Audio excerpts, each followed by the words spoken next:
continuation of the previous topic, which is system of brands, where we understood the differences between brand extensions, line extensions, so on and so forth.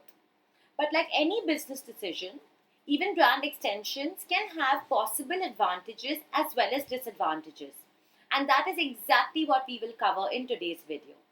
So let's start with understanding advantages. Now it's really simple. Why would a brand or a company expand an existing brand into newer categories or introduce the same product in newer flavors and packaging and all the other stuff that we discussed in system of brands?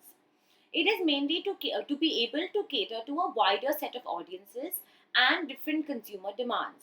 For example, a biscuit. If a biscuit is available in, say, a chocolate flavor, then you are alienating everybody who does not like chocolate.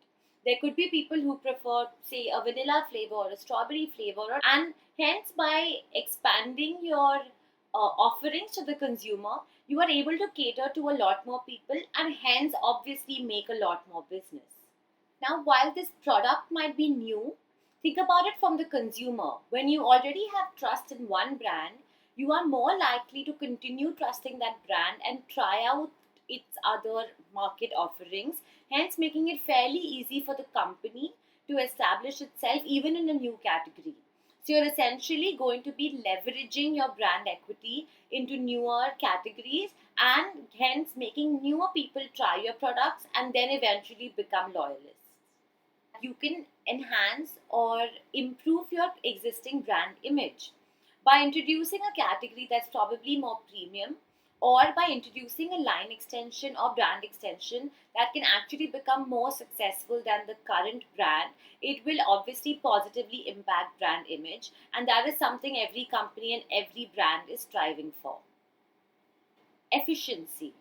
You're already operating with a brand in a market. There is already a setup, there's a factory, there's a supply chain, there is money that's being plowed into brand imagery. Now it just makes so much more business sense to do the same stuff for more than one product offering, and hence going back to my first point of catering to more people and hence generating more business out of it. So, all in all, by introducing more products under the same brand, you are making your marketing efforts more efficient, and even things like packaging, etc., add to your efficiencies, hence making overall business sense. Now, while there are advantages, there are obvious disadvantages, which is the flip side if a brand extension or line extension does not perform. So, first one is assuming that a new launch or a new introduction does not do well. First and foremost, it will definitely impact the parent brand imagery. For example, let's go back to the Harley Davidson example. Harley Davidson, which is known for bikes, then introduced perfumes which absolutely tanked, and that somewhere would have created some kind of hatred from the consumers towards the brand equity of Harley Davidson, which was absolutely not a desirable situation for any brand to be. The second one, even if a brand or line extension is successful, what it could end up doing is it could confuse the consumer. For example, now Synthol. Synthol in our minds is absolutely a soap, right? And then now Synthol is trying to get into deodorants.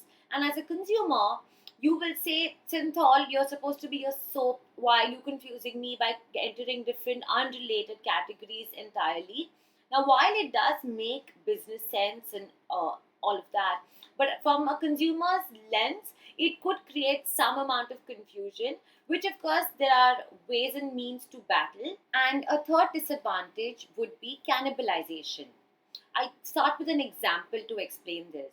I did mention in the previous video how Snickers bar introduced the Snickers ice cream as a brand extension, and it was absolutely successful.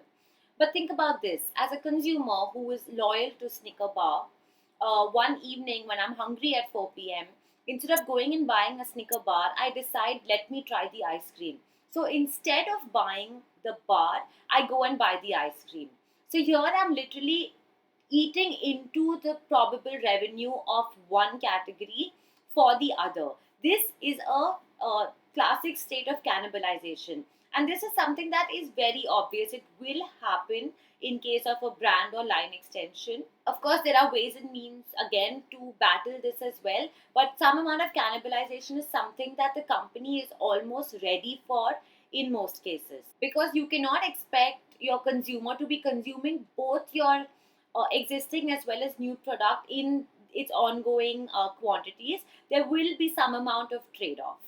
So, in summary, the advantages of brand and line extensions are: one, you can expand your existing market, increase your profits, your revenues, and your general relevancy to a wider set of consumers. Second, you can leverage the existing brand equity that you already have in the market.